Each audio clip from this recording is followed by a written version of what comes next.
Hi everybody, my name is Trina Pellegrini. Welcome to Cooking Up Murder, the cooking show with a murderous twist. So, the story that I'm going to tell you today is about Sharon Elizabeth Hall. And while I'm telling you this story, I'm gonna make cheesecake. Super excited for this because I've never done it before.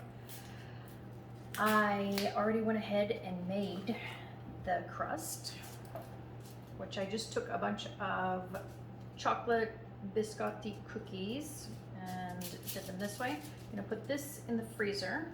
I have my oven going, so we'll be ready for that. That was fun. I just went to Costco yesterday. Okay, on to our story. Like I said, the story that I'm going to be telling you is the story of Sharon Elizabeth Hall. Sharon was born on November 30th, 1939 in Independence, Missouri, to Edward and Doris Hall. Again, it is so hard to find any information out before somebody commits a crime because, there was no Facebook back then. However, I was able to find out that when Sharon was about 12, 13 years old, the family moved from Independence, Missouri to Washington State. They stayed there for a couple of years, and in 1956, they moved back when Sharon was 16 years old. And that summer is the summer that she met a handsome young man named James Kinney. James was living in Provo, Utah, because he was a student at Brigham Young University.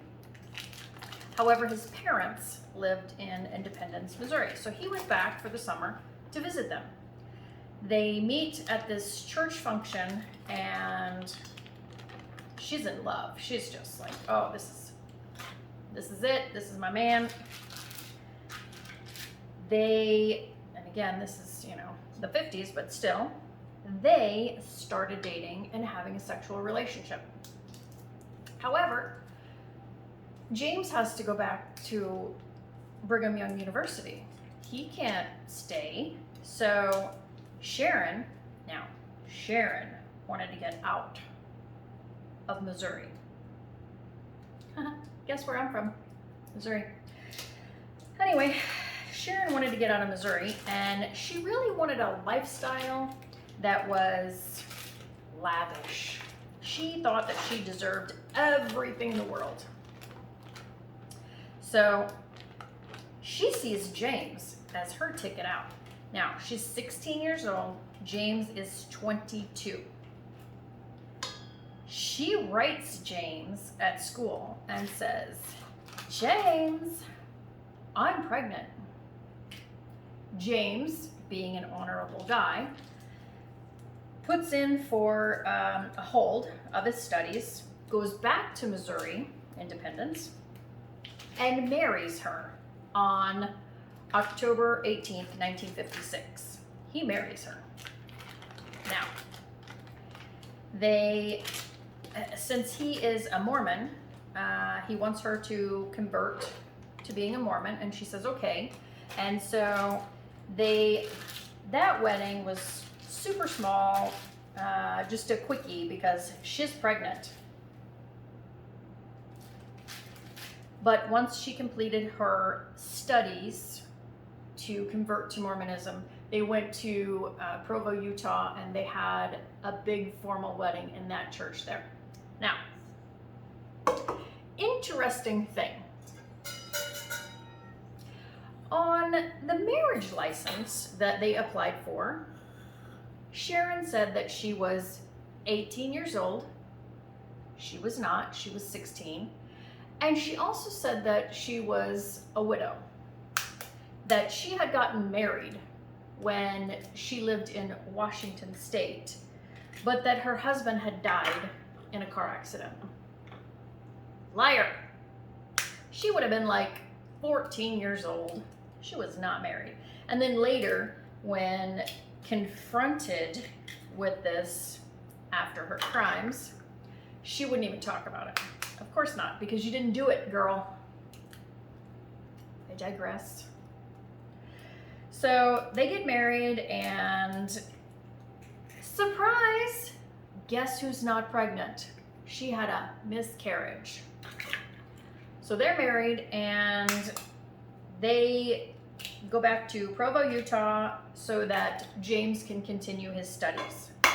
However, and again, not a lot of information that I could find on this, they ended up moving back to Missouri. He took another sabbatical from school, and he got a job, a night job, working as an electrical engineer at a place called Bendix. I don't know what that is, but so he gets a night job, and Sharon is babysitting some of the local children, and she's minding a shop. I guess that means she's like a cashier or something. So she's minding a shop, and she's not really living the life that she thought she was going to be living. She thought she was going to be living in luxury, and instead they live in a rented house right next to James's parents. So she's, and she did get pregnant fairly quickly after the wedding. So she's living this life that she's kind of like, this is not what I was thinking it was going to be. She's going out, she's lavishly spending money, which they don't have. And she's pregnant, and in the fall of 1957, she gives birth to a little girl. I'm going to call her Dana. I don't know if it's Dana because it's D-A-N-N-A. So we're going to go with Dana on this one. We're going to go with a popular Dana. And that's what we're going to call her. I'm going to be back in a second because I'm going to make a lot of noise whisking all this stuff up. I have to whisk up my cream cheese. I don't use sugar, as some of you know, so I'm just going to put a little bit of honey in my cream cheese. I'll whisk this up, and I will be right back.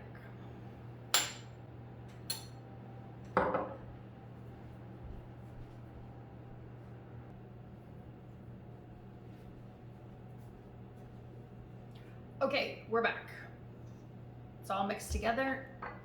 Secret ingredient, which would be sour cream, is going in. And to continue our story. So, Sharon's not living the life she thought she was going to be living.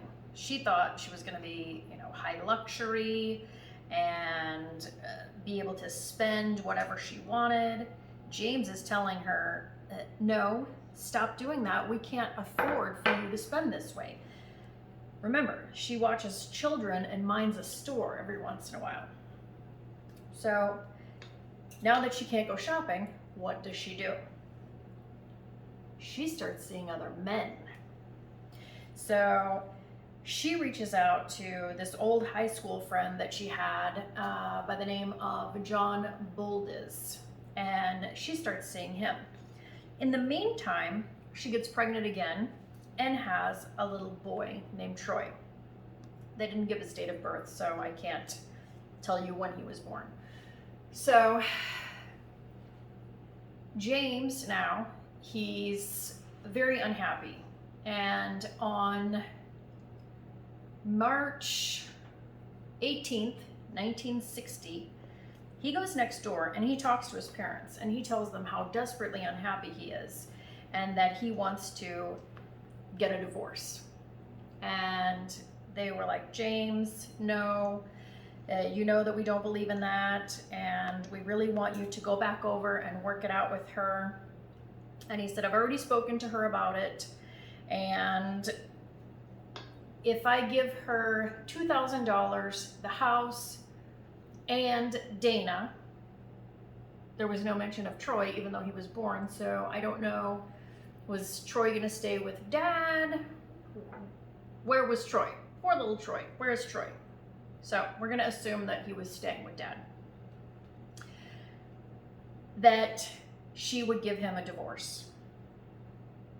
the next day, which would be March 19th, 1960, at 5:30 p.m., Sharon calls 911. Oh my God, you need to come over right away. I heard a gunshot and my 2.5-year-old daughter shot my husband in the back of the head while he was taking a nap. So the police come over. She's, oh my gosh, you know, I was in the other room and James had gone to lay down before his shift and our daughter went in there and all of a sudden I hear a gunshot and I run in there and my little daughter is holding a gun to the back of her father's head and fired it. Ah. And they were like, oh, okay. So they take the gun, which was a .22 pistol target gun. They take that, they bag it, they get James, he had passed away. They take the little girl to the police station, they start interviewing neighbors and family. They were like, there's no way this little girl can shoot this gun. But friends and neighbors did confirm that James would unload the gun and let her play with it. That's a great idea, right? No. Anyway, so they bring in another gun, and one very similar, and they give it to the little girl. It's empty, and she does pull the trigger. So they were like, okay, maybe the little girl did kill her dad. I think they needed to be doing a little bit more investigating to see what was going on in the marriage. But so they keep the gun. They never did a paraffin test on little Dana or on Sharon, and they were unable to get any prints off of the gun because apparently it had a lot of oil on it, so they couldn't get any prints off of it. Now Sharon did try to get that gun back, and the police would not release it to her.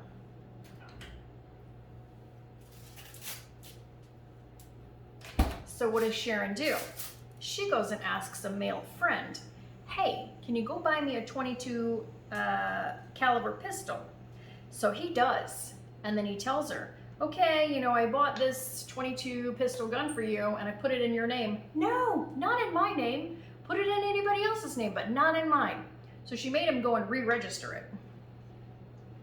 And he does. We're gonna pause on that story because, and this is all gonna tie in, the next story that I'm gonna tell you about is, while I am pouring this in, is a woman by the name of, I wonder if I should have greased this. Should I have greased this? Do you grease? Okay, well, we're just gonna go with no. How about that? Told you I've never made one of these before. So we are going to talk about a woman named Patricia Clement Jones. Patricia Clement was born in St. Joseph, Missouri. All my Missouri peeps, talking about you. So Patricia is born in St. Joseph, Missouri. That's not very far from Independence, Missouri, and neither one of those are very far from where I was born. Rug. So she's born, she marries a man named Walter Jones, and they have 2 children. In 1960, they had been married about 5 years. James had gotten out of the military and was a car salesman, and Patricia worked as a file clerk in the IRS. Now you know this story. Now, when James died, Sharon got his life insurance money. Back then, she got $29,000, which in today's money would be about $250,000. Remember I said she wanted the lavish lifestyle. So what is one of the first things that she does as soon as she gets that money, but go get a new car, where she meets Walter Jones. And she's thinking, Walter's gonna be the next man in my life. Doesn't matter that he's married already. So they start a relationship, they start seeing each other. He does tell her, I'm married and I'm not gonna leave my wife. And she's like, okay, yeah, sure. So they start this relationship, and like before, what she did with James, one day, ringy-dingy, Walter, I'm pregnant. Walter freaks out, and Walter's like, I don't want to have any part of this, no way, it's not mine, get lost. And that really pisses Sharon off. Hang on, I gotta put this in the... Okay, so that is in the oven. I gotta stay in there for about 10 minutes, and then we gotta turn the temperature down. So, back to our story. So, Sharon is pissed because this time she really is pregnant. So she calls Patricia on May 26th and acts like a concerned citizen. I know that your husband is having an affair and I would like to talk to you about it. Can we meet after work? So of course Patricia says yes. So Patricia was in a carpool and she tells the carpool people that this woman wants to meet her and she's going to do it to talk about her husband having an affair. By the way, I'm gonna make some sprinkled nuts on top of my cheesecake. So I'm just picking out nuts. I have a big old tub of nuts here. I'm just picking out some good nuts to chop up. So she meets with Sharon, and later they did, the carpool people, they did come forward and describe, they didn't know who Sharon was, but they described what she looked like to police. So that night, Patricia doesn't come home. Now, Walter, knowing what a nutball that Sharon is, calls Sharon and says, you know, where's my wife? Oh, I don't know. And then finally, Walter goes over to her house and starts threatening her and even admitted to the police that he put a key up to her throat. You know, tell me where my wife is. So she did tell him that she met with Patricia. She spoke to her, told her about the affair. Not that it was with her, of course, with someone else. And Patricia got very upset, got out of her car and walked over in front of her house and spoke to a man in a green 1957 Ford. So Walter calls the police. He's all upset. My wife is missing. In the meantime, Sharon gets on the phone and calls John Boldiz and says, oh, this guy, Walter, that I'm seeing, his wife is missing. Let's go and look for her in this spot. So John Boldiz finds Patricia's body early that next morning.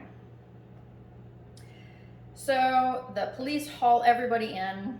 They do lie detector tests. They do all kinds of stuff. They bring in every witness, and they said to themselves, we have enough evidence to arrest Sharon for the murder of Patricia. So on May 31st, the day of Patricia's funeral, that's when they arrested Sharon. Now, this is where all the fun starts, because this is hard to remember, let me tell you. All right, so Sharon gets arrested for Patricia's murder. She does apply for, oh, excuse me, I forgot. Patricia was shot with a .22 caliber pistol 4 times, the last time being in the face. And remember James? Yeah, James got shot with a .22 pistol as well. So all right. So she gets arrested and goes to jail on, forget the date. So that was in March. I forget the date. Anyway, July. In July, she is able to post bond, $24,000. Her brother put up that money for her. And so she goes and she stays with her mother and her 2 children. The trial now is delayed because she's pregnant. So she gives birth to a little girl named Marla Christine. And that was in January 16th, 1961 that she gave birth. So they do go to trial and she's found not guilty of Patricia's murder. But now the prosecutors are like, okay, wait a minute, we're gonna go back and look at James because that's suspicious. So they go back, they dig up James's file. On January 8th, 1962, they filed charges against her for the murder of her husband. First trial, deadlock. Second trial, deadlock. Third trial, deadlock. Fourth trial was in October 19th, 1964, and she was allowed to travel. Now, she was supposed to get permission to travel because remember, she was out on bail. So she was supposed to get permission for any travel that she did. She did not.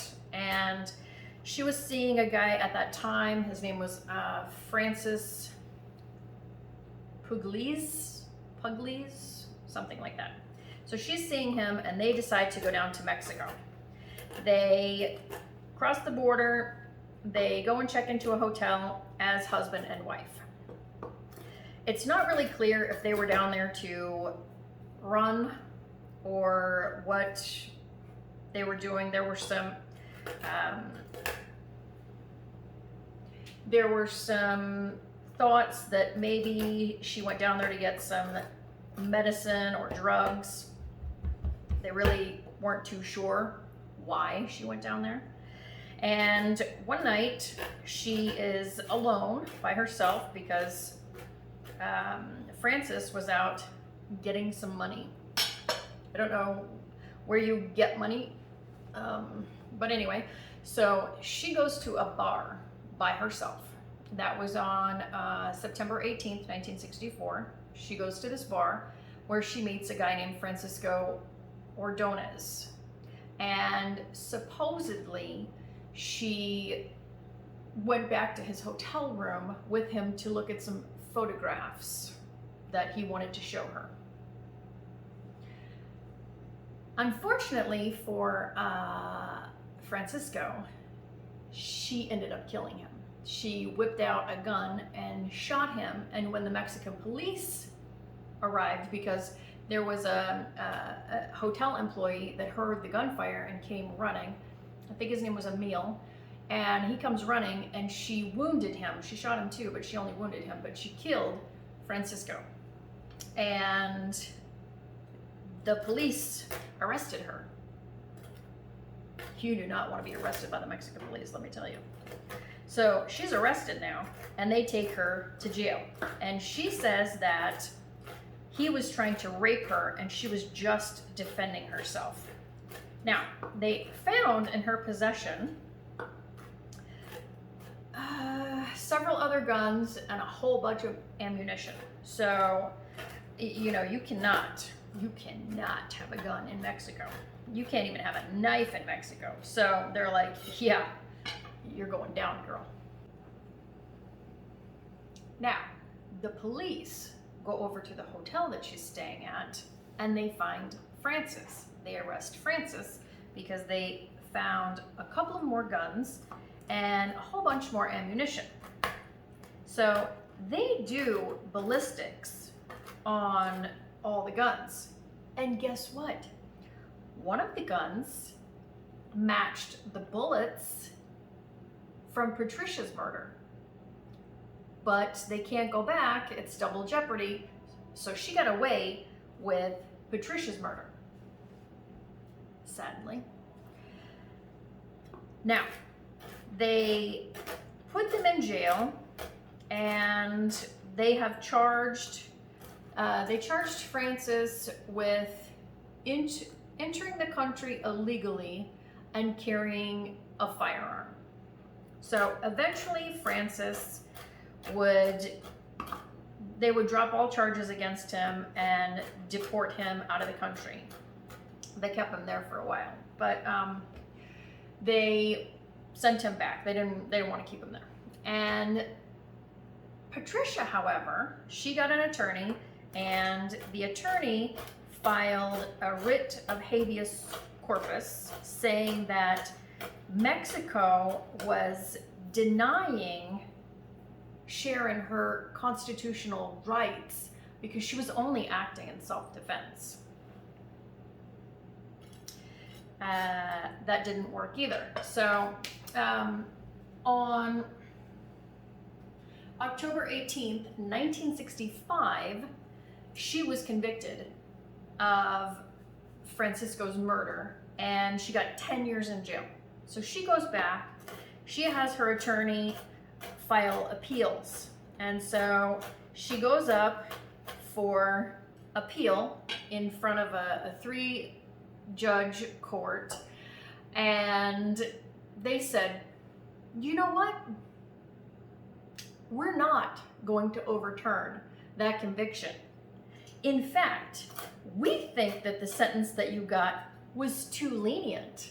So we're going to add charges of attempted robbery, and we're going to lengthen your sentence to 13 years. So what do you think about that? They don't mess around down there, do they? So that didn't go the way that she thought it was going to go.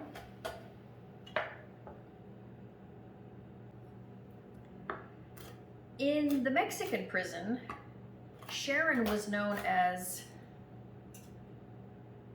a gunfighter, La Pistolera, I think is how you say it. That was her nickname in prison. And so she's in this women's prison, and on December 7th, 1969, they went about 5:30 or so to check on the prisoners, and she was not in her cell. She escaped a Mexican prison. Gotta give these Missouri girls something. I mean, come on. So they have this massive manhunt. Now, they searched around the prison because they were just convinced that she was somewhere. There was no way that she escaped. So they search around the prison and they don't find her. So it wasn't until about 2 o'clock in the morning that they released the news to news stations and radio stations and stuff like that, that they began putting it out that she had escaped. So they're flashing the photo and they're saying she has escaped. So massive manhunt ensues, but on December 18th, they came in and they said, listen, we're calling off the manhunt because she's probably back in the United States. So we're not going to waste any more time or effort into looking for her. This is the interesting thing. If she had gotten caught again in Mexico, it's not a crime to break out of a Mexican jail. I mean, maybe it is now, but back then it wasn't. So she would have just served out the rest of her sentence. They wouldn't have added any time onto it. Because she was in a Mexican jail, she missed her trial in Missouri for the murder of her husband, James. So when she didn't show up, bail was revoked and they issued a warrant for her arrest. The bail company eventually went after the family, trying to recover the bail money that they had laid out for her. And I didn't find any information if they ever collected or if it was just a write-off. So they've stopped looking for her in Mexico. They don't really even start to look for her over here because they don't know where she is. She's a ghost. She's gone. This is in 1969. It is 2020 right now. She was never found. I don't know where this woman went. By all accounts, she was a beautiful woman, very striking. I don't know what she did, where she went, if she came back to the United States, if she ever contacted her family. I mean, there's nothing. And to this day, so they issued a warrant for her arrest in 1964. I think it was 64. Yes, October 1964. They issued a warrant for her arrest because she didn't show up for James's murder trial. The warrant is still outstanding today, making it the longest warrant issued, outstanding warrant issued in Kansas City, Missouri. Also, it is one of the longest current outstanding felony warrants in American history. This woman avoided being captured. Now, maybe she's dead, but maybe that's why she never got captured. We have no idea. But that is the story of Sharon Elizabeth Hall Kenny. Don't know what happened to her children, her family. I wasn't able to find any other information out. And honestly, you know, they needed to get on with their lives, you know. Just because this crazy woman committed a crime doesn't mean that they deserve to be ostracized. So, wow. All right, my cheesecake in the oven. I still have about another half an hour. These are going to be the nuts that I kind of sprinkle around it. And maybe I might, I don't know, maybe I'll shave some dark chocolate on top of that. But there will be a picture of this at the end of the video. The recipe, as always, will be down below in the comments. If you like this episode, please like and subscribe to my channel so that you will get a notification of every episode that I do. Thank you so much for watching. I really appreciate it. And everybody, remember, let's stay safe out there.